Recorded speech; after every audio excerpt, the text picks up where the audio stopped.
Hello friends, my self S के sir. और बच्चों, आज जो हम लोग टॉपिक डिस्कस करने वाले हैं that is what significant figure. देखो, ये टॉपिक वैसे बहुत डिफ़िकल्ट नहीं है लेकिन है बहुत इम्पॉर्टेंट, क्योंकि ये फिजिक्स में भी पढ़ना, हमें केमिस्ट्री में भी पढ़ना है।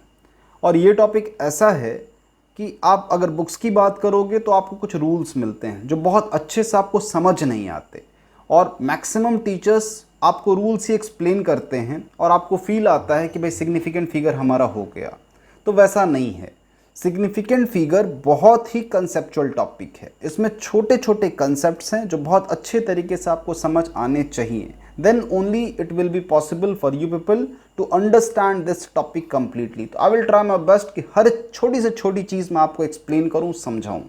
तो चलिए स्टार्ट करते हैं द टॉपिक सिग्निफिकेंट फिगर। देखो बच्चों, स्टार्ट करते वक्त हमें ये समझना होगा कि कुछ ऐसे टर्मिनोलॉजीज़ हैं इस पर्टिकुलर टॉपिक में जो बहुत इंपॉर्टेंट रोल प्ले करते हैं। हमें समझ में आना चाहिए इन सारे टर्म्स को।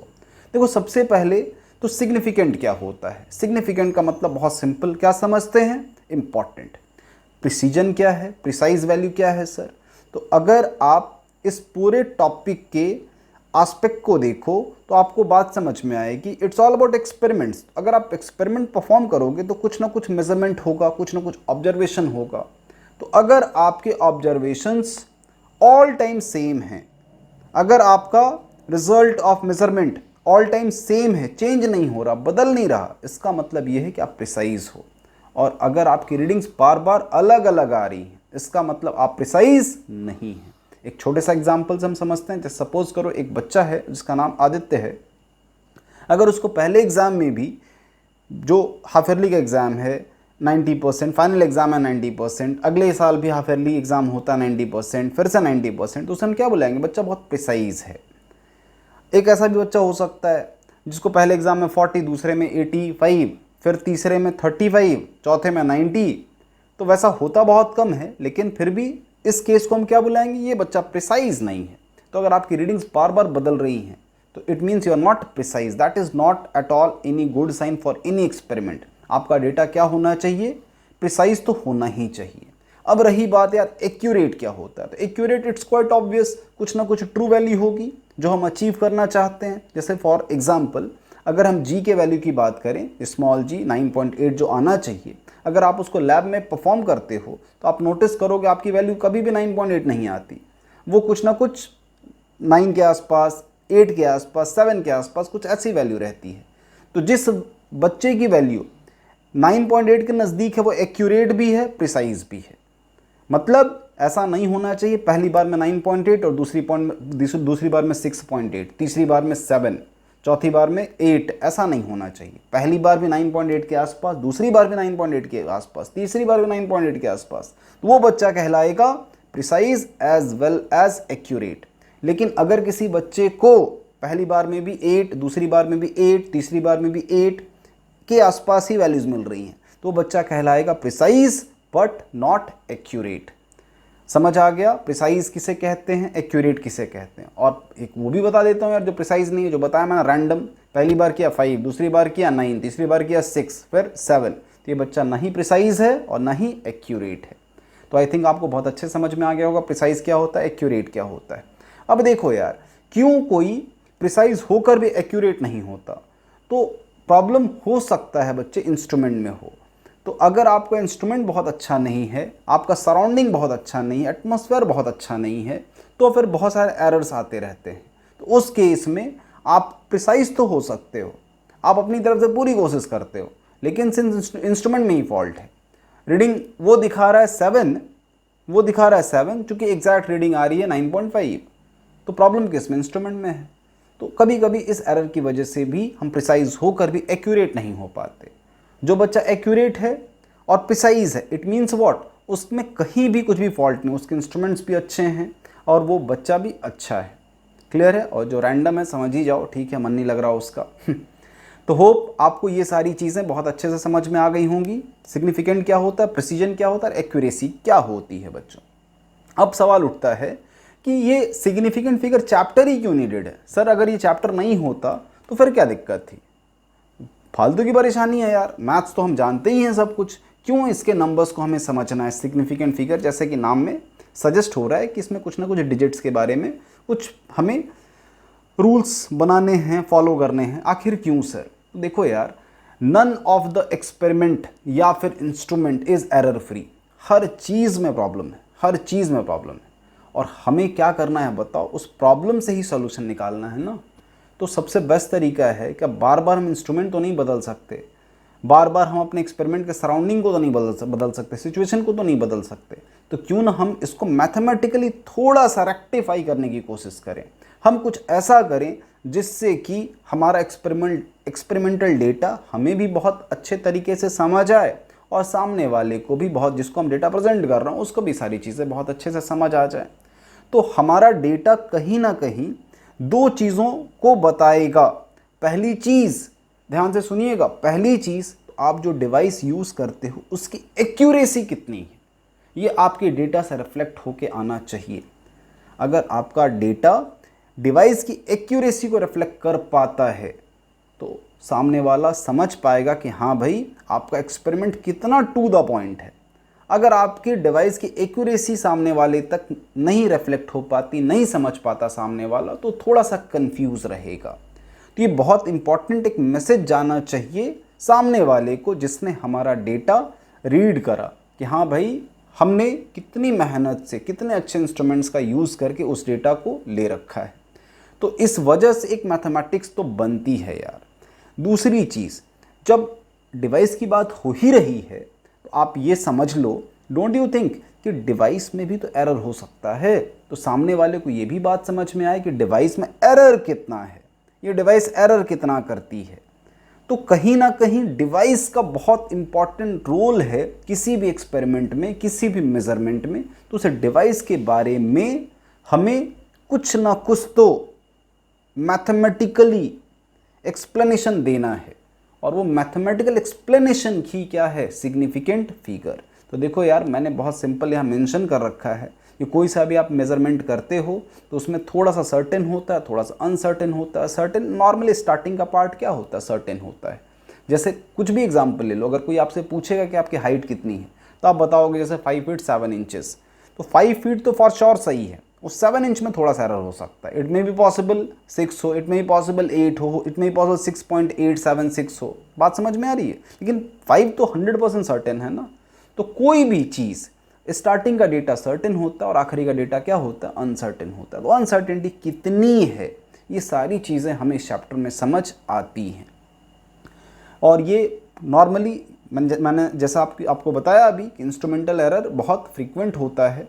तो that's why I have included this part also, कि आपको इंस्ट्रूमेंटल एरर भी समझ में आ जाए। तो बच्चे, होप ये पार्ट भी आपको बहुत अच्छे से समझ आया होगा कि क्यों हमें सिग्निफिकेंट फिगर रिक्वायर्ड है, कि सर थोड़ा सा इंस्ट्रूमेंट के बारे में भी जानना चाहिए, उसके एरर के बारे में भी जानना चाहिए। So that's why we need some rules, कह सकते हो। अब यार बात करते हैं सिग्निफिकेंट फिगर होता क्या है। तो इस समझने के लिए डेफिनेशन तो अपनी जगह पे है, मैंने एक बहुत ही छोटी सी लाइन यहाँ लिखी है, certain plus uncertain is called significant figure. मतलब आप कोई सा भी एक एक्सपेरिमेंट परफॉर्म करो, उसमें आप जो भी रीडिंग लिखते हो उसकी आखिरी digit, the last digit of the data is uncertain. जैसे एक छोटा सा एग्जांपल समझिएगा, मेरे पास एक पेन है, मैंने इस पेन की लेंथ अगर बहुत ही अच्छे डिवाइस से मेजर की, जो मेरे पास अवेलेबल है, स्केल अवेलेबल है, तो उससे इसकी लेंथ वो जो शो कर रहा है वो शो करता है सपोज 12.3 सेंटीमीटर। ये स्केल की लेंथ शो करी जा रही है। अब जब हम एग्जैक्ट डिस्क्रिप्शन की बात करते हैं, इस पेन का जो कंपनी ने मैन्युफैक्चर किया है उससे अगर मैं इसकी लेंथ पूछता हूँ तो वो कंपनी बताती है इसकी exact length, true value 12.28 centimetre.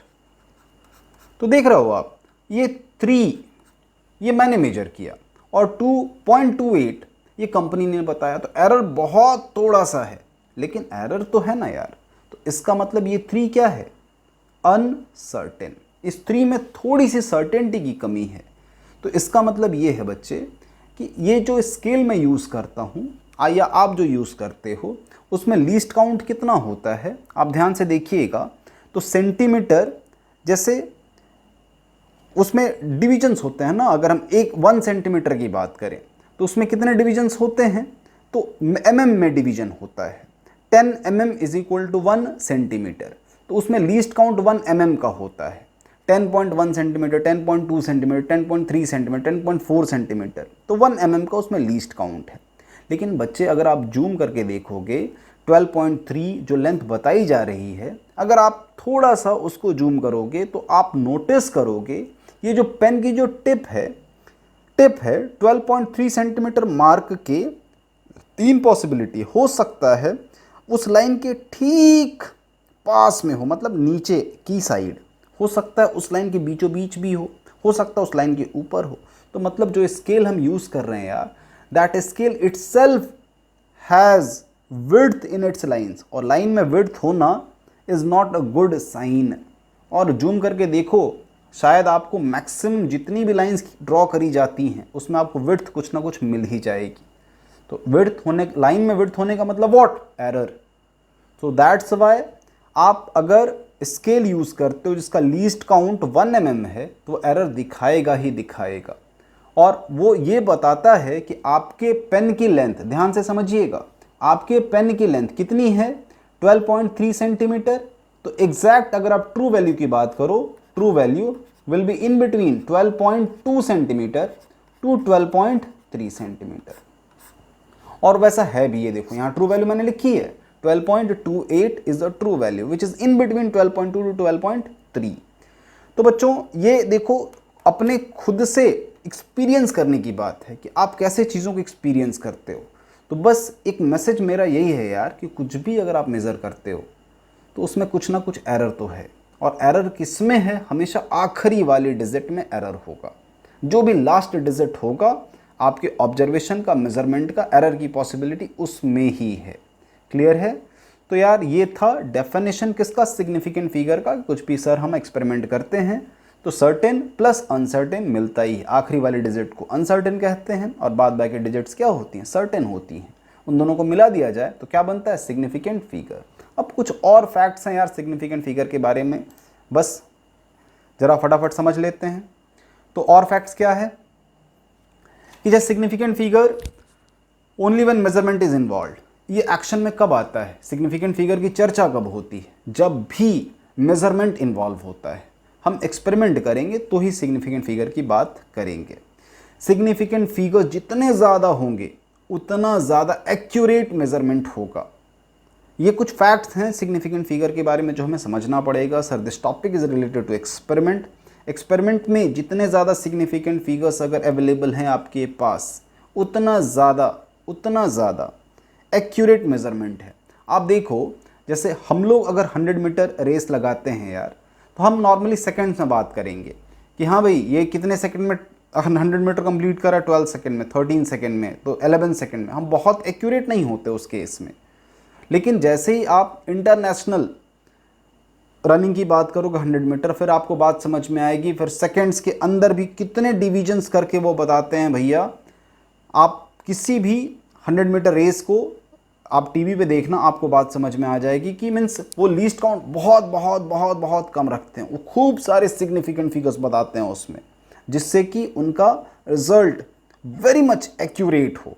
तो हमारा अगर एक्यूरेसी पे बहुत ज़्यादा फोकस होने वाला है, अगर आपको एक्यूरेसी पे बहुत ज़्यादा ध्यान रखना है, तो फिर आपको ज़्यादा से ज़्यादा सिग्निफिकेंट फिगर्स इन्वॉल्व करने होंगे। याद रखिएगा, more significant figure more accurate will be the value. अगली चीज़ देखो, आप कोई भी एक्सपेरिमेंट करोगे यार, जैसे पेन की लेंथ ही मैंने मेजर की, तो लेंथ को मेजर करने में कुछ ना कुछ मेहनत तो की है ना यार मैंने। तो जो भी डेटा हमें एफर्ट से मिलता है, मेहनत से मिलता है, वो डेटा क्या होता है, सिग्निफिकेंट। और जिस डेटा के लिए मेहनत नहीं करनी पड़ती उसे क्या बुलाते हैं, इनसिग्निफिकेंट। और ख़ास करके जो एंडिंग ज़ीरोज़ होते हैं वो बिना मेहनत के आ जाते हैं। कैसे, यूनिट्स के कन्वर्जन में। अब कोई बच्चा बोले कि मैंने 1 घंटा पढ़ाई की है आज, सपोज करो, कितने घंटे मैंने पढ़े हैं आज, 1 घंटे। और वहीं दूसरा बच्चा खड़ा होकर बोले आज मैंने 3600 सेकेंड्स पढ़ाई की है, तो भाई हो गया ना कुछ प्रॉब्लम। ये इतना बड़ा डेटा आपने कुछ यूनिट के कन्वर्जन से ले आए आप। तो ये जो 3600 है that is what, not significant. Significant 1 hour है। वापस समझिए दूसरे एग्जाम्पल के साथ। आपने अगर बोला 1 मीटर या फिर 100 सेंटीमीटर, तो सिग्निफिकेंट क्या है? वो डबल ज़ीरो किस वजह से आया? यूनिट्स के कन्वर्जन से आया। तो बहुत सारे लोग अलग अलग रीडिंग्स में अलग अलग यूनिट्स का इस्तेमाल करते हैं, तो कहीं ना कहीं मैसेज गलत ना चला जाए। मैसेज, क्योंकि किसी को देखो ये ना लगे कि भाई अगर किसी ने, ऐसा भी होता है देखो कि मान लो 9 kg के बाद क्या आएगा? 10 kg। तो 10 kg यूनिट कन्वर्जन से जीरो थोड़े ना आया। तो इस केस में 10, ये दोनों डिजिट्स क्या सिग्निफिकेंट है। तो ये जीरो को लेकर ना बहुत कहानी होती है इस पूरे चैप्टर में। बहुत बच्चे इसको समझ ही नहीं पाते, वो रूल्स याद कर लेते हैं। Sir leading zeros not significant, trailing zeros not significant, trapped zeros significant. Rules भी लोग बताते हैं और बच्चे याद भी करते हैं। लेकिन देखो हम लोग ज़रा पहले नॉर्मल चीज़ों को समझने की कोशिश करते हैं भाई, कि क्यों कोई सिग्निफिकेंट और क्यों कोई सिग्निफिकेंट नहीं है। तो देखो मेरा बड़ा सिंपल कहना है, जिस डेटा के लिए भी मेहनत करनी पड़ी है ना सर, हमने टाइम दिया है, हमने एफर्ट लगाया है, वो डेटा क्या होगा हमारे लिए? सिग्निफिकेंट, भले ही वो ज़ीरो क्यों ना हो। और अगर किसी डेटा के लिए मेहनत नहीं करनी पड़ी है, वो बिना मेहनत के हमें मिल गया है, तो वो डेटा क्या होगा हमारे लिए या फिर किसी के लिए भी इनसिग्निफिकेंट। तो होप आपको थोड़ा सा और जो मैंने एक्स्ट्रा बताया सिग्निफिकेंट फिगर के बारे में, ये सेशन भी आपको समझ आया होगा। अब थोड़ा बढ़ते हैं आगे। अब बात करते हैं यार, जैसे कि एक छोटा सा एग्जांपल मैंने बताया आपको कि जीरो आ जाता है बिकॉज ऑफ यूनिट्स के कन्वर्जन की वजह से। तो यहाँ पर मैंने 10 kg मैं चाहता हूँ सामने वाले को बताऊँ कि देखो ये ज़ीरो यूनिट के कन्वर्जन की वजह से नहीं आया है। तो इसके लिए एक तरीका क्या बताया गया है, ये रूल बुक में है यहाँ की, कि अगर आपको लगता है कि आपका डेटा क्या है, जो भी आप बोल रहे हो वो सिग्निफिकेंट बोल रहे हो, तो फिर आप एक डेसिमल पुट करना सीखो। फिर अगर आपको लगता है कि आपका डेटा बहुत ज़्यादा इंपॉर्टेंट है, तो आप यहाँ क्या लगाओगे? एक ज़ीरो आप प्लेस करो, तो फिर आप एक डॉट भी प्लेस करो। अदरवाइज़ एक गलत मैसेज जा सकता है कि भाई ये ज़ीरो सिग्निफिकेंट है कि नहीं है, यूनिट के कन्वर्जन से तो नहीं आया है। क्लियर है? तो इस पर हम लोग और भी चर्चा करेंगे, लेकिन फ़िलहाल मैं आपको जैसे एक्सप्लेन कर रहा था कि नॉर्मली आखिर में ज़ीरोज़ जो आ जाते हैं वो यूनिट के कन्वर्जन की वजह से आ जाते हैं। तो कुछ रूल्स बता दिए गए हैं रिगार्डिंग एंडिंग ज़ीरोज़, तो उस पर भी आते हैं हम लोग यार। लेकिन टू अवॉइड ऑल कन्फ्यूजन एक बात मैं बता दूँ, इस चैप्टर को स्टार्ट करने से पहले देखो इतनी बात कर ली और अभी तक चैप्टर नहीं स्टार्ट किया हमने, सो दैट मैं कोशिश कर रहा हूँ कि आपको चैप्टर समझ आए। देखो रूल बताना बड़ी बात नहीं है, मैथमेटिक्स बताना बहुत बड़ी बात नहीं है, कंसेप्ट बहुत इंपॉर्टेंट है। तो यार इस पूरे चैप्टर में अगर आप कन्फ्यूजन से बचना चाहते हो तो एक स्टैंडर्ड नोटेशन आप यूज़ करो। ये जो साइंटिफिक फॉर्म है, इस फॉर्म में अगर आप नंबर को रिप्रेजेंट करोगे तो कभी कोई कन्फ्यूजन नहीं होगा, आपको हर चीज़ बहुत अच्छे से समझ आएगी। तो एक तरीके से ये समझो कि एक्सपेरिमेंट्स के दौरान एक तरीका बताया गया कि कैसे आप अपने डेटा को ऑल टाइम रिप्रेजेंट करो। 1 2 3 4 को कैसे लिखोगे? 1.234 इंटू 10⁻3।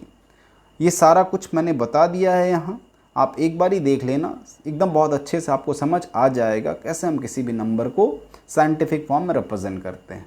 अगर याद करो आप, या फिर हो सकता है आपने पढ़ा नहीं हो, तो लॉग अगर आप किसी भी नंबर का कैलकुलेट करते हो तो उसमें भी ये ट्रिक बताया जाता है। आप सबसे पहले लॉग टेबल देखने से पहले किसी भी नंबर को किस फॉर्म में लिखने की कोशिश करो? इसी पर्टिकुलर फॉर्म में। तो ये यहाँ तो काम आता ही है, साथ ही साथ लॉग टेबल देखने में भी इस फॉर्म का बहुत इंपॉर्टेंट रोल है। तो क्लियर है बच्चों? तो अब हम बात करते हैं, सारी बातें देखो बेसिक बातें ख़त्म हुई, अब बात करते हैं यार रूल्स के बारे में कि भाई सिग्निफिकेंट फिगर से रिलेटेड क्या नियम है, क्यों हैं। सिर्फ यही नहीं कि नियम है, क्यों हैं, ये सारी चीज़ें हम लोग समझने की कोशिश करते हैं। तो अब ये हम मान के चलते हैं यार कि सिग्निफिकेंट फिगर का क्यों एग्जिस्टेंस आया, क्यों इसके लिए हमें इतनी मेहनत करनी है, क्यों पढ़ना है, ये सारी बात आपको समझ में आ गई होगी। अब देखो जो पहला नियम है यार, ये बहुत सिंपल है, और याद रखिएगा जो रूल्स सिंपल होते हैं उन्हें याद रखने की ज़रूरत नहीं होती, बाय डिफ़ॉल्ट हमें याद रह जाते हैं। वही रूल्स हमें परेशान करते हैं, वही रूल्स हमें याद नहीं हो पाते, जो मतलब हमें बहुत अच्छे से समझ नहीं आते, उनमें हम कंफ्यूज होते हैं, उनसे रिलेटेड क्वेश्चन हम नहीं सॉल्व कर पाते। तो देख यार पहला रूल तो मैं आपको रेट करूँगा बहुत ही ईजी है, और एग्जाम्पल देखोगे तो बहुत अच्छे से समझ में आ जाएगा। यहाँ कुछ डेटा गिवन है और आपको ये बताना है कि इस पर्टिकुलर डेटा में कौन सा फिगर्स, कितने इसमें सिग्निफिकेंट फिगर्स हैं। क्लियर है?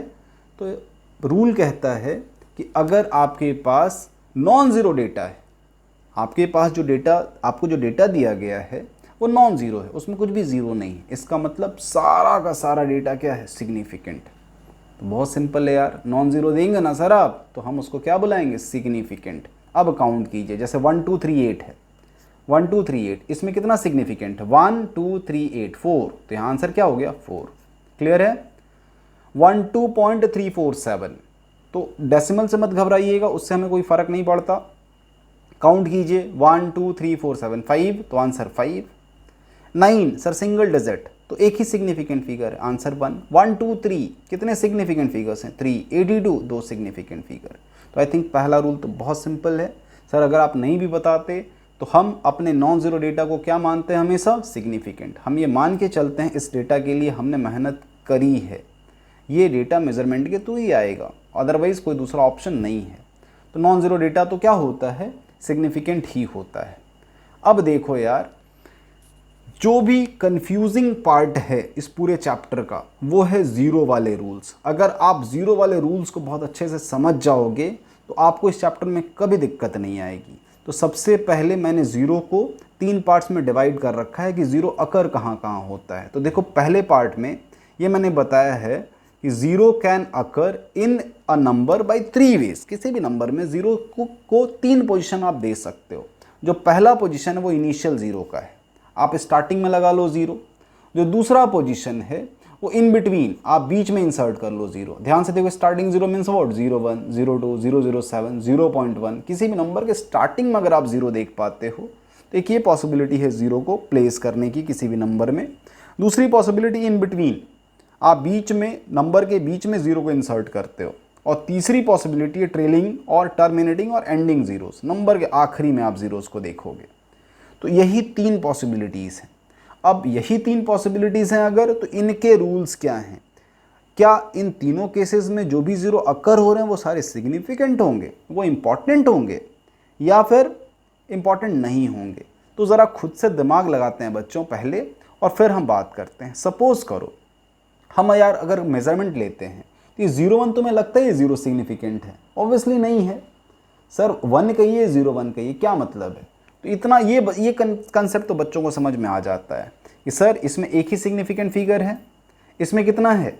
एक ही है, इसमें भी 1, इसमें थोड़ा बच्चा कंफ्यूज होता है 0.1। तो बता दूं यार, जब तक कोई डिजिट अकर नहीं होगा सिग्निफिकेंस स्टार्ट नहीं होता। The significance of any number starts with a digit. Digit आएगा, नंबर आएगा तो सिग्निफिकेंस लाएगा। अगर डिजिट नहीं आया है तो सिग्निफिकेंस नहीं आया है, कुछ भी इंपॉर्टेंट नहीं है। 000 का कोई सेंस नहीं होता। तो इन दिस वे 0.1 में सिग्निफिकेंट कहाँ से स्टार्ट होता है? 1 से। तो इसमें एक ही सिग्निफिकेंट फिगर है। वैसे ही 0.00 कितना भी लिख लो सर आप, लास्ट में क्या मिला? 14। तो इसमें कितने सिग्निफिकेंट फिगर्स हैं? 2। समझ आ गया? इनिशियल ज़ीरोस मैंने बताया। वापस मैं देखो रूल्स भी बताऊंगा, लेकिन सिंस मैंने थोड़ा सा आपको रिमाइंड करने की कोशिश की, ये चीज़ें कैसे आगे डिस्कवर होंगी, कैसे आगे फ्लो होंगी। नेक्स्ट बच्चे, इन बिटवीन ज़ीरोस। तो देखो यार, ट्रैप ज़ीरोस तो 100% क्या होते हैं? सिग्निफिकेंट। वो सिग्निफिकेंट होना ही होना है, उसमें हमें डाउट ही क्यों करना है? जैसे 108 आप मेज़र करोगे यार तो 108 होगा। अब किसी बच्चे को 105 लिखना है, उसको 105 मार्क्स मिले हैं सपोज जेईई मेन के एग्ज़ाम में, तो उसके लिए क्या वो ज़ीरो सिग्निफिकेंट नहीं होगा? 100% सिग्निफिकेंट होगा। तो ट्रैप ज़ीरोस पे तो डाउट नहीं करना है सर। स्टार्टिंग ज़ीरो भी समझ जाते हैं बच्चे, ट्रैप ज़ीरो भी समझ जाते हैं बच्चे। प्रॉब्लम आती है ट्रेलिंग ज़ीरोस में। ट्रेलिंग ज़ीरो बच्चों को थोड़ा सा कंफ्यूज करता है, थोड़ा परेशान करता है। तो चलिए इनको भी समझते हैं। ट्रेलिंग ज़ीरो जैसे आखिरी में आया 10। अब सर बुक तो लिखता है, किताबी भाषा है कि अगर आखिरी में ज़ीरोज़ हैं तो नॉर्मली वो क्या होते हैं? इनसिग्निफिकेंट, क्योंकि उनका अकरेंस ही क्यों होता है? यूनिट के कन्वर्जन की वजह से। तो चलो इस पे थोड़ा और हम बात करते हैं, ठीक है? बहुत ज़्यादा टाइम नहीं लेते आपका, इस पे थोड़ा और बात करते हैं। ये चीज़ मैं आपको समझाता हूँ।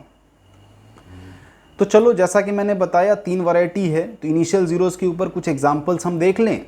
देखो पहला एग्जांपल जैसे ये है 008, तो इसमें significance starts with a digit, मैंने जैसे आपको पहले ही बताया था, और 00 कोई मतलब नहीं यार, तो एक ही सिग्निफिकेंट फिगर होगा। 01 में भी वापस से 0 कोई मतलब नहीं, तो एक ही सिग्निफिकेंट फिगर होगा। 0.023 significance starts with a digit, तो 23, तो 2 सिग्निफिकेंट फिगर। तो ये बहुत सिंपल है पहला रूल, ये हम पहले भी आपको एक्सप्लेन कर चुके हैं, सिर्फ 1-2 एग्जाम्पल्स थे यार, तो सोचा मैंने आपको बता दूं। इस पर्टिकुलर में देखिए ट्रैप जीरोज़ के केस में 1008, तो 4, 201 में 3 और 3.00, देखो ये 4 हिडन है इधर, ठीक है, तो यहाँ मैं लिख देता हूँ कितने हैं 4 सिग्निफिकेंट फिगर। तो होप आपको ये भी समझ में आ गया होगा।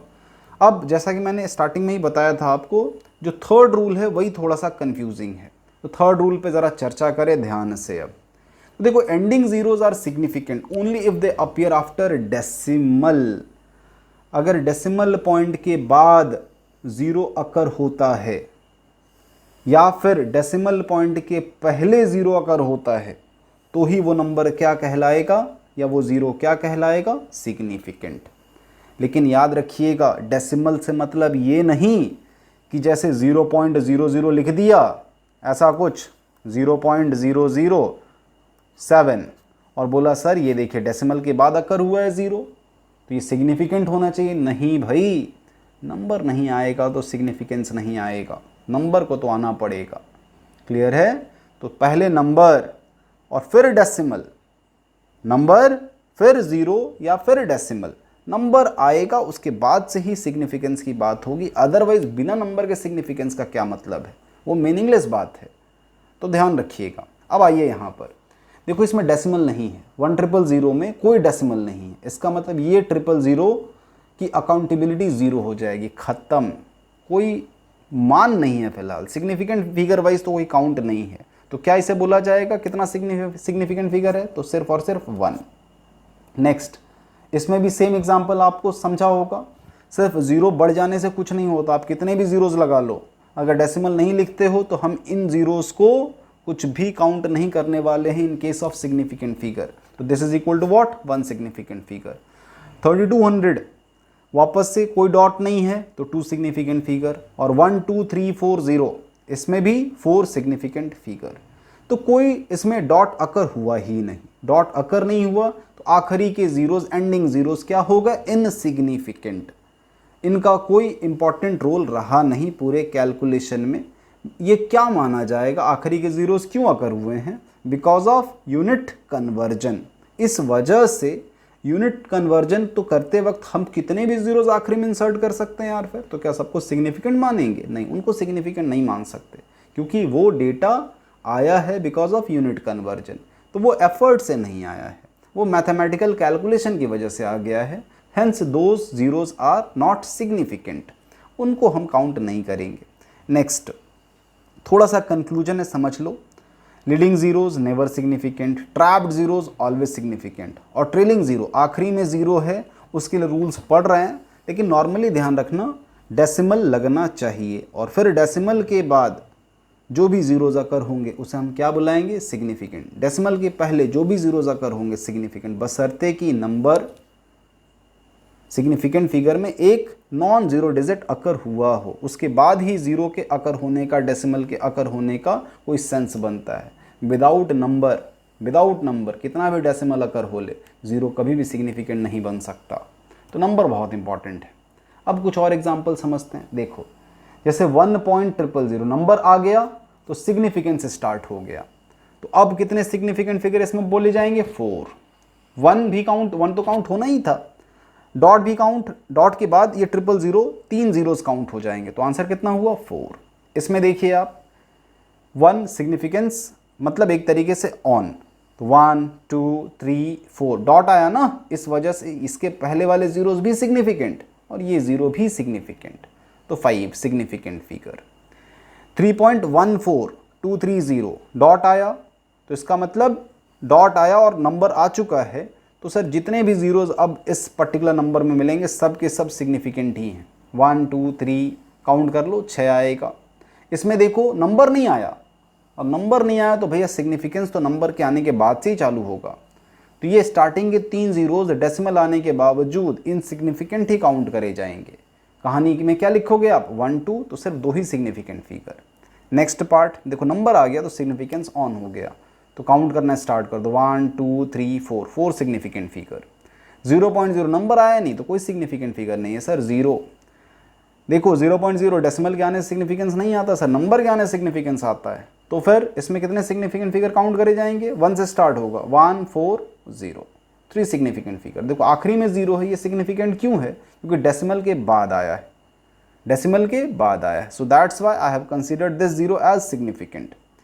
उसी लॉजिक से बच्चे यहाँ पर भी ये जो 0.0 तो इनसिग्निफिकेंट, ये 00 भी इनसिग्निफिकेंट, कोई नंबर आया नहीं तो सिग्निफिकेंस कैसे होगा, 1 0, इसमें 2 सिग्निफिकेंस 1 और 0, तो दो सिग्निफिकेंट फिगर हैं इसमें। 1 से सिग्निफिकेंट स्टार्ट हो जाता है तो 1 0 3 + 2 5। 0 हैज़ नो सेंस क्योंकि नंबर नहीं आया सर, तो सिग्निफिकेंस कैसे आएगा। 1 से सिग्निफिकेंट स्टार्ट होगा 1.000, 4 सिग्निफिकेंट फिगर। ध्यान से देखो 1 और कोई डॉट नहीं है तो कोई सिग्निफिकेंस का इसमें कोई चक्कर नहीं है, तो 2 4 आप उसको डिस्कार्ड करो, सिर्फ 1 ही हमारे काम का है। अब इसमें क्या लिखा मैंने 3 0 0 और देखो डॉट लगाया मैंने, यहाँ डॉट लगाया, इसका मतलब थोड़ा तो सिग्निफिकेंस है सर। तो 3 0 0 में 1 2 3 4, 4 सिग्निफिकेंट फिगर। तो देख बच्चे ध्यान से समझ ले, चीज़ें हैं बहुत सिंपल, लेकिन ये 0 का थोड़ा सा स्टार्टिंग में हमें कंफ्यूज करता है कि कैसे सर ये 0 मैनेज हो रहा है, मुझे नहीं समझ में आ रहा है। तो थोड़ा सा देखो समझना, अगर कोई ये लिखता है यार, सपोज करो 5.00, 5.00, ये सिग्निफिकेंट है ना यार, इसमें 3 सिग्निफिकेंट फिगर है। कारण क्यों 3 सिग्निफिकेंट फिगर है सर, सिर्फ 5 को ही सिग्निफिकेंट क्यों नहीं मान रहे हम, 0 0 क्यों यहाँ सिग्निफिकेंट काउंट कर रहे हैं। देखो किसी ने 5 के बाद डॉट दिया, 0 0 लिखा, इसका मतलब उसका जो इंस्ट्रूमेंट है वो डॉट के बाद भी 2 डिजिट तक कैलकुलेशन करता है, डॉट के बाद भी 2 डिजिट तक कैलकुलेशन करता है। हमेशा इंस्ट्रूमेंट के पॉइंट ऑफ व्यू से सोचना। तो इसका मतलब है कि 2 डिजिट तक जाने के बाद भी रीडिंग में कुछ भी चेंज आया नहीं। सो उस इंस्ट्रूमेंट ने बताया 5.00, तो ये 0 0 भी इंपॉर्टेंट है हमारे लिए। ये भी तो पॉसिबल था ना, वो इंस्ट्रूमेंट शो करता 5.01, तो 3 सिग्निफिकेंट फिगर होता। तो ये जो पॉइंट के बाद जो जीरोस आते हैं, बशर्ते कि पॉइंट के पहले एक डिजिट अकर हुआ हो, तो बाद में जो जीरोस आते हैं वो इंस्ट्रूमेंट की एक्यूरेसी कहीं ना कहीं बताते हैं कि हमारा इंस्ट्रूमेंट कितना एक्यूरेट है। मैंने बताया था ना आपको कि सिग्निफिकेंट फिगर अगर आप लिखते हो तो इंस्ट्रूमेंट की एक्यूरेसी भी हमें कहीं ना कहीं पता चलती है।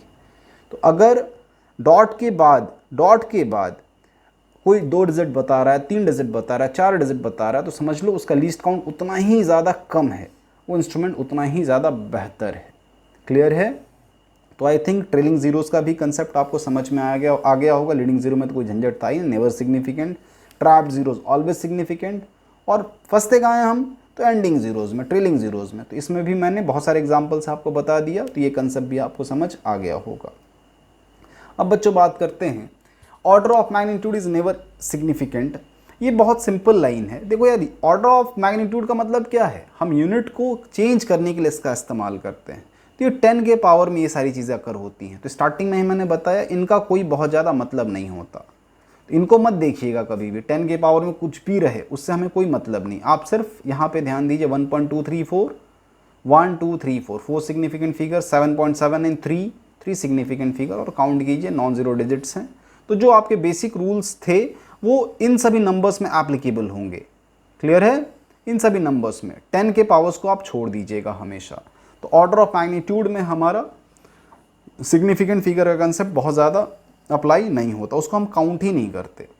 ऑर्डर ऑफ मैग्नीट्यूड के पहले जो नंबर्स होते हैं उसमें ही सिग्निफिकेंट फिगर का जो पहले लॉ हमने पढ़ा था वही लॉ अभी भी वैलिड है। लॉ क्या है, बेसिकली जीरो के लिए लॉ है, बाद बाकी कोई किसी के लिए कुछ लॉ नहीं है। हर चीज़ सिग्निफिकेंट है, जीरो को छोड़ दीजिए, हर चीज़ सिग्निफिकेंट है sir. Don't apply any brain. एक और चीज़ यार, जो बुक पढ़ के फिर से हमें थोड़ा कन्फ्यूजन तो होता है, ये देखिए यार, कुछ ऐसे कांस्टेंट नंबर्स हैं जिनका सिग्निफिकेंट फिगर, जिनमें सिग्निफिकेंट फिगर का काउंट कितना होता है, इनफिनाइट। अब ये कांस्टेंट नंबर्स से क्या मतलब है सर, देखो कांस्टेंट नंबर मतलब जो हमने काउंट किया है। जैसे सपोज करो हमने वीक में 7 डेज होते हैं, ये काउंट किया, इसमें कोई एरर नहीं हो सकता यार। ये कोई 7 लिखे, 7.0 लिखे, 7.00 लिखे, 7.000 लिखे, जितने फिगर्स लिखना चाहे वो लिखे। It means a week has 7 days, this data has how many significant figures, तो इनफाइनाइट। एक ट्रायंगल में 3 साइड होते हैं, वो तो काउंट किया है ना यार, उसमें एरर के चांसेस हैं क्या?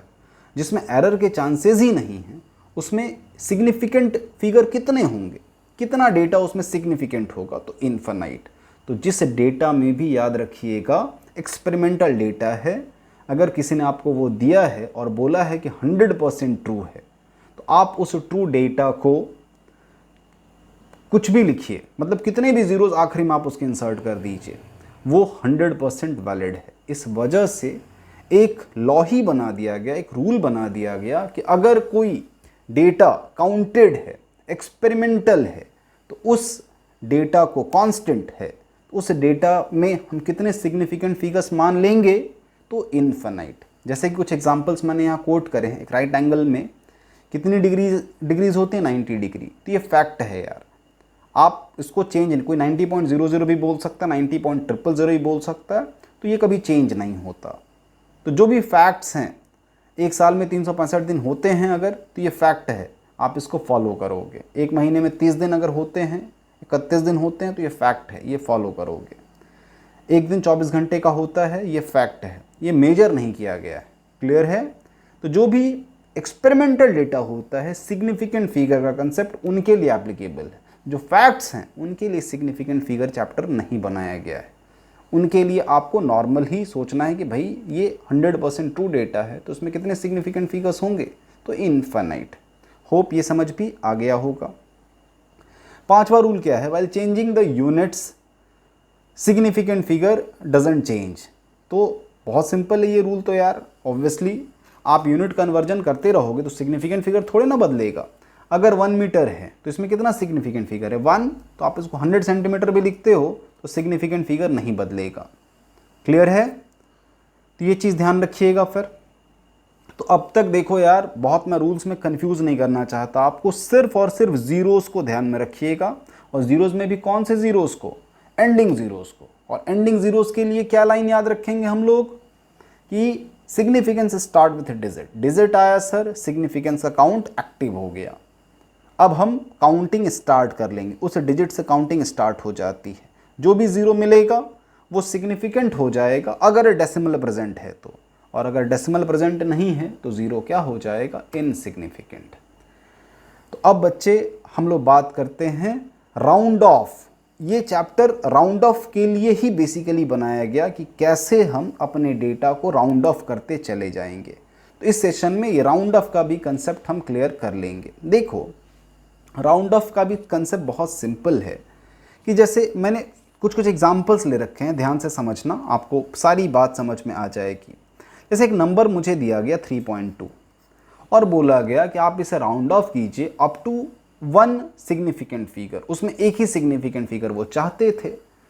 तो मैंने सोचा कि क्या करूं मैं। तो देखो 3 को अगर आप 3.2 को राउंड ऑफ करना चाहते हो तो आपको इस 2 को देखना पड़ेगा।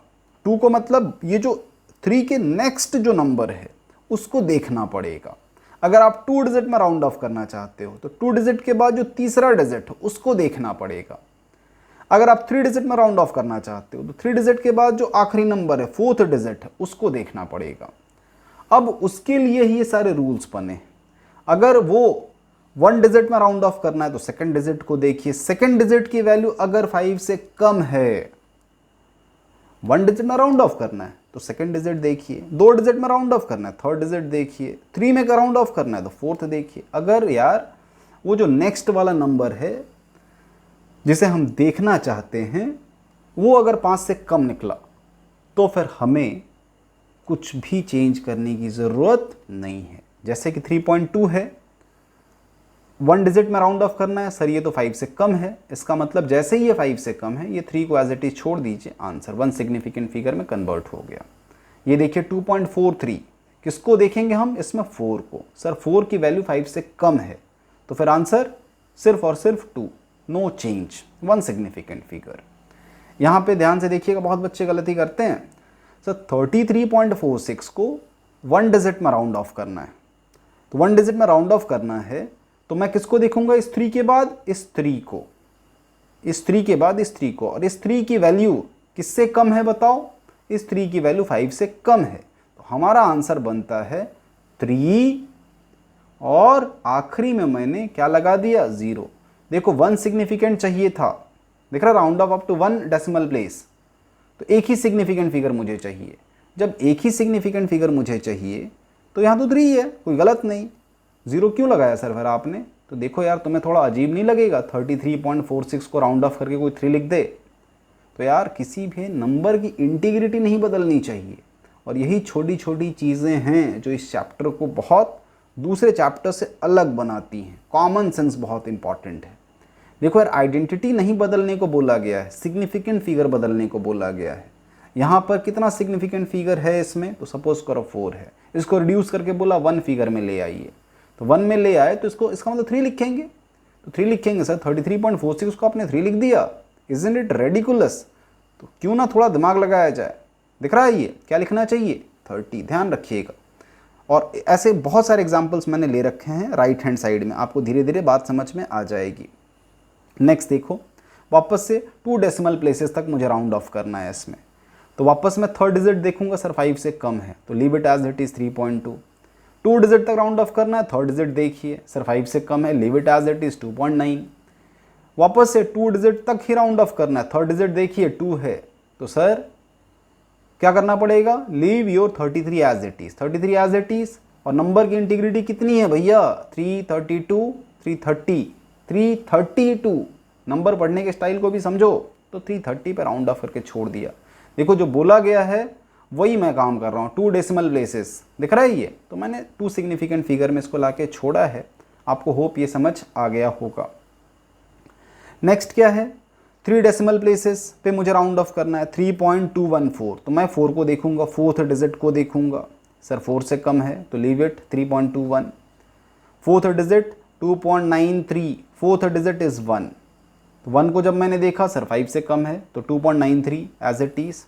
यहाँ पर आइए अब 6758.425, इसको मुझे राउंड ऑफ करना अप टू 3 डेसिमल प्लेसेस, तो 1 2 3 675 तो होगा। अब किसको देखना है मुझे, तो ये 4th डिजिट, ये कितना है मेरा 8 है, दिख रहा है ये 6 मुझे 3 डेसिमल प्लेस तक चाहिए था और ये 8 है, ये थोड़ा सा आउट ऑफ लॉ हो गया, दिख रहा है। तो इसको अब हम कैसे सॉल्व करेंगे, इस पार्ट को हम कैसे सॉल्व करेंगे, इसके लिए कहीं ना कहीं देखो हमें अब रूल को चेंज करना पड़ेगा। ये सर 5 से कम है तब तो छोड़ देना था, तब तो कोई दिमाग नहीं लगाना था, लेकिन व्हाट अबाउट अगर रिजल्ट 5 के बराबर हो, या फिर जिस डिजिट को हम देख रहे हो वो 5 के बराबर हो, या फिर 5 से ज़्यादा हो, तो फिर क्या होगा। तो बच्चे पहले में हमने देखा 5 से कम, तो जिसमें कुछ भी हमें चेंज करने की ज़रूरत नहीं थी, राउंड ऑफ कुछ भी नहीं करना था, हमें बस नंबर को जो जैसा था वैसा छोड़ देना था। नेक्स्ट यार, द नंबर अंडर ऑब्जर्वेशन, अगर वो 5 से ज़्यादा निकला, in this part we will consider what, greater than 5। अगर 5 से ज़्यादा निकला तो क्या करेंगे, +1, मतलब आखिरी डिजिट में +1 ऐड करेंगे। तो ये शायद हम पहले भी करते रहे राउंड ऑफ में, ये कोई नया नियम नहीं है। तो चलो कुछ एग्जांपल्स करके देख लेते हैं फटाफट। 1 डेसिमल प्लेस में हमें राउंड ऑफ करना है, तो 3.6, तो सेकंड डिजिट को देखा 5 से ज़्यादा है सर, तो रिजल्ट को क्या लिख दिया 4। 2.73 सेकंड डिजिट को देखो 5 से ज़्यादा है सर, तो 2 को 1 से बढ़ा दो, कितना हो गया 3। यहाँ ध्यान से देखिएगा, मैंने बताया था ना थर्ड, मैंने सबका एग्जाम्पल में थर्ड में थोड़ा सा ट्रिकी ले रखा है। 38.46 सिंगल डिजिट में राउंड ऑफ करना है, यहाँ 8 है, तो इसका मतलब प्रीवियस नंबर को 1 से बढ़ा दो, और 1 से बढ़ा दो तो 3 का राउंड ऑफ क्या होगा 4 हो जाएगा। 3 को इंक्रीमेंट करोगे तो 4 हो जाएगा, और 4 का यार सिर्फ 4 लिख के मत छोड़ देना, गलत हो जाएगा, और ये बात कोई बताएगा नहीं, मैं बता रहा हूँ, ईमानदारी से ध्यान से सुनिएगा। 3 का कितना हुआ 4, और 1 डिजिट मेंटेन करना है सर, तो 0 तो लिख ही सकते हैं, कोई मना नहीं करेगा। क्लियर है, ध्यान रखिएगा, इंटीग्रिटी नहीं चेंज होनी चाहिए, नंबर की आइडेंटिटी नहीं बदलनी चाहिए। सर 38 एकदम से 3 नहीं हो सकता, एकदम से 4 नहीं हो सकता, थोड़ा कॉमन सेंस तो रखिएगा। राउंड ऑफ हमेशा अपने मेन नंबर के नज़दीक का होता है, बहुत ज़्यादा ये नहीं कि एक्सपेरिमेंट करके लाए थे 38.46, किसी ने लिख दिया राउंड ऑफ करके 4, हाउ कम, गलत है। Next, round of 2 decimal places, तो थर्ड डिजिट को इसमें हम ध्यान देंगे। तो थर्ड डिजिट वापस से 6 है, देखिए 5 से ज़्यादा है तो दिमाग नहीं लगाना। सेकंड डिजिट को 2 है तो 3 बना दीजिए।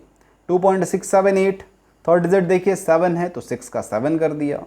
थर्ड डिजिट 8 है तो अब प्रीवियस का एक इंक्रीमेंट होगा, तो 3 था 3 रहेगा, 3 का 4 हो जाएगा। और सिंस 2 ही डिजिट मुझे मेंटेन करना है, 338 का क्या लिखेंगे फिर 340, इसको राउंड ऑफ करके। Next, round off up to 3 decimal places, हमें 3 डेसिमल प्लेस तक राउंड ऑफ करना है, तो अब क्या करें, फोर्थ डिजिट को देखिएगा, ऑब्वियसली ये 8 है तो प्रीवियस वाला 1 से बढ़ जाना है, तो 3.21 का 3.22, 2.93 दिख रहा है 8, तो ये 3 का 4 हो जाएगा। और 3348.75, इसमें क्या करेंगे यार, फोर्थ डिजिट 8 है तो प्रीवियस वाले को 1 से बढ़ाएंगे तो 3350।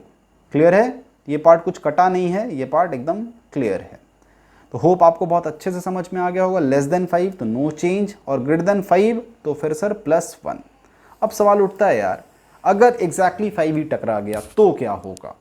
मान लो जिस डिजिट को मैं देखने की कोशिश कर रहा हूँ वो डिजिट लेस देन 5 नहीं निकला, ग्रेटर देन 5 भी नहीं निकला, क्या निकला, 5 ही निकला। 5 निकला तो फिर अब क्या होगा। तो इसमें थोड़ा सा ट्रिक है, ध्यान से समझिएगा, ये पार्ट ध्यान रखने वाला होता है कि सर अगर 5 ही निकला तो फिर हम क्या करेंगे। सर भाग जाएंगे, और क्या करेंगे, भागना नहीं है, ठीक है। नेक्स्ट, ध्यान से समझिएगा, देखो जैसे वापस एग्जांपल के थ्रू ही हम समझते हैं। अगर एक ही डिजिट है यार, एक डिजिट में ही राउंड ऑफ करना है मुझे, तो हमने क्या देखा, 3 के ठीक नेक्स्ट में क्या है, 5 है। तो थोड़ा मन में डाउट हुआ कि सर 5 से कम होता तो 3 छोड़ देते, 5 से ज़्यादा होता तो 4 बना देते, लेकिन ये तो 5 है, अब क्या करें। तो 5 है तो उसके बाद देखो कोई डिजिट है क्या। अगर 5 के बाद कुछ भी नॉन ज़ीरो डिजिट है, 5 के बाद 5 मिला तो 5 के बाद देखना है, कुछ भी नॉन ज़ीरो डिजिट है तो फिर से आपको इंक्रीमेंट करने का परमिशन मिल जाता है, तो +1 के साथ जाइएगा। तो ये 3 का क्या हो गया, ध्यान से देखो 4, 5 के बाद वापस से 3 नॉन ज़ीरो डिजिट, तो 2 को इंक्रीमेंट करने की परमिशन मिल गई, ये वापस से क्या बन गया 3। 35.46 कितने डिजिट में राउंड ऑफ करना है, 1 डिजिट में, तो 5 है, 5 के बाद क्या है सर, नॉन ज़ीरो 4 है, तो इंक्रीमेंट करने की परमिशन मिल गई। 3 का इंक्रीमेंट करके 4, और ध्यान रखिए अलग से 40, क्योंकि सर नंबर है 35.46, इसको एकदम से 4 तो नहीं लिख सकते आप, जिसने 4 लिखा वो गलत, भले लाख समझाता रह जाए, ठीक है, सामने वाले को कि सर आपने तो 1 सिग्निफिकेंट फिगर ही पूछा था तो मैंने 1 ही लिखा है। क्लियर है, आपने नंबर की इंटीग्रिटी बदल दी है, नंबर के हमेशा आसपास होती है राउंड ऑफ वैल्यू, ये कॉमन सेंस है, ध्यान रखिएगा, कोई बताएगा नहीं, मैं बता रहा हूँ आपको। Next, round off up to 2 decimal places, फिर से 2 डेसिमल के बाद तो तीसरा डिजिट 5, सर उसके आगे नॉन ज़ीरो, तो इंक्रीमेंट कीजिए, 2 का 3 कीजिए, 5 के बाद 8 इंक्रीमेंट कीजिए, 2.7 कीजिए, 33.56 है, 5 के बाद 6 इंक्रीमेंट कीजिए, 340। नेक्स्ट 3 डेसिमल प्लेसेस, तो सेम रूल आई थिंक समझ जाओगे आप। तो ये थर्ड रूल भी आई थिंक बहुत क्लियर है। अब सवाल उठता है यार कि एग्जैक्टली 5 ही हुआ तो, अभी तक हमने क्या देखा, 5 से कम था, फिर 5 से ज़्यादा था, फिर 5 ही हुआ, तो फिर 5 के नेक्स्ट एडिशन देखा, फिर देखा यार कि नेक्स्ट एडिशन कुछ नहीं है, 5 ही है, अब कुछ नहीं, नथिंग, सिर्फ और सिर्फ क्या है, एग्जैक्टली 5 है, अब क्या करें सर। तो अब ध्यान से सुनिएगा, अगर सिर्फ और सिर्फ 5 ही है, 5 के आगे कोई सा भी डिजिट नहीं है, और है भी तो 0 है, कोई नॉन ज़ीरो डिजिट नहीं है, तो फिर 5 के पीछे देखना है क्या प्रेजेंट है। अगर 5 के ठीक बैक में 5 से प्रीवियस अगर इवन नंबर है तो छोड़ दीजिएगा वैसे ही, और अगर ऑड नंबर है 5 से प्रीवियस तो उसको +1 करना है। देखो प्रायोरिटी किस चीज़ की है, किसी भी डेटा को, एक्सपेरिमेंटल डेटा को हम इवन बना दें अगर पॉसिबल हो तो। अगर आखिरी पॉसिबिलिटी कुछ नहीं बचा है तो कम से कम हम डेटा को इवन तो बना ही दें। इवन बनाने से फ़ायदा क्या होता है कि डेटा का calculation, addition, subtraction, multiplication, division थोड़ा इजी होता है, डेटा को मैनेज करना थोड़ा सा आसान होता है। तो यहाँ हम फोकस करेंगे कि अगर जो डेटा ऑब्जर्वेशन के अंदर है वो 5 है, तो 5 के आगे अगर कुछ भी नॉन ज़ीरो नहीं है, एग्जैक्टली 5 ही लास्ट डेटा मेरे पास बचा है, अंडर कंसिडरेशन, तो 5 के पहले देखना है, इवन है तो leave it as it is, odd है तो +1 टू मेक इट इवन। तो बस इस रूल को फॉलो करते हैं यार। ये देखो 3.5 1 डिजिट में राउंड ऑफ करना है, तो 5 के पहले क्या है ये देखिए। अब 5 के आगे तो कुछ नहीं है ना, 5 के पहले 3 है, तो this number is odd in nature. Odd को क्या बनाने को मैंने बोला, इवन। हम एक्सपेरिमेंट में क्या पसंद करते हैं, इवन, तो 3 को मैंने बना दिया यहाँ 4। नेक्स्ट 5 के आगे देखिए क्या है सर, 0 है, पीछे देखिए क्या है, 2 है, 2 इवन, तो इसको कुछ भी चेंज करने की ज़रूरत नहीं है। देखो थोड़ी देर पहले यहाँ बदल गया था, 3 का 4 हो गया था क्योंकि ऑड था, लेकिन 2 का नहीं बदला क्योंकि 2 इवन था। वापस से देखिए 35 दिस इज नॉट 3.5, दिस 35 को यार, तो सेकेंड डिजिट इज व्हाट 5 के आगे कुछ नहीं। अब आप 5 के प्रीवियस में देखिए क्या पड़ा है, 3 पड़ा है, वापस से ऑड, क्या बनाना पड़ेगा, इवन, तो 3 का 4, और since number is what 2 digit 35, तो राउंड ऑफ करके 2 डिजिट टाइप से ही फील आना चाहिए, तो 40। नेक्स्ट 2 डेसिमल प्लेसेस में एग्जाम्पल 3.25, 5 को देखिए, 5 के पहले देखिए 2 है, नो चेंज 3.2। 5 के पहले देखिए क्या है 7, सर इवन बनाइए 2.8। 5 के पहले देखिए क्या है 3, इवन बनाइए 340। ये देखिए 5 के ठीक पहले क्या है 1, मेक इट इवन 3.22। 5 के ठीक पहले देखिए क्या है इवन, तो नो चेंज 2.94, और 5 के पहले देखिए क्या है इवन, तो नो चेंज 3340। क्लियर है। तो in this way round of के भी सारे रूल्स बच्चों हमारे ख़त्म हो गए। अब हम बात करते हैं कैलकुलेशन इन सिग्निफिकेंट फिगर्स, मतलब कैलकुलेशंस कैसे करते हैं। तो कैलकुलेशन का मतलब बेसिक पर्पज़ ये है यार कि हम यहाँ एडिशन सीखेंगे, सब्ट्रैक्शन सीखेंगे, मल्टीप्लिकेशन सीखेंगे और डिवीजन सीखेंगे, और इससे रिलेटेड और भी देखो बहुत सारे कैलकुलेशंस हम लोग इस पार्ट में कवर करेंगे। तो बच्चों अब मिलते हैं हम लोग नेक्स्ट वीडियो में, वहाँ हम इन सभी कैलकुलेशंस को आपको सिखाने की कोशिश करेंगे। तो होप आपको ये सेशन बहुत अच्छा लगा होगा। कमेंट कीजिएगा, अपने फ्रेंड्स को शेयर कीजिएगा अगर अच्छा लगा हो तो, ठीक है। तो देखो यार तुम लोग अप्रिशिएट करते हो तो हम लोग पूरी कोशिश करते हैं कि कंटेंट आपको बहुत अच्छा से अच्छा दिया जाए। इन दिस सेशन जो भी मैंने आपको पढ़ाया उसके नोट्स भी आपको अवेलेबल हो जाएंगे। क्लियर है। तो बस यहाँ रुकते हैं और मिलते हैं फिर अगले सेशन में, जिसमें हम calculations means addition, subtraction, multiplication और डिवीजन सिग्निफिकेंट फिगर का सीखेंगे। Thank you.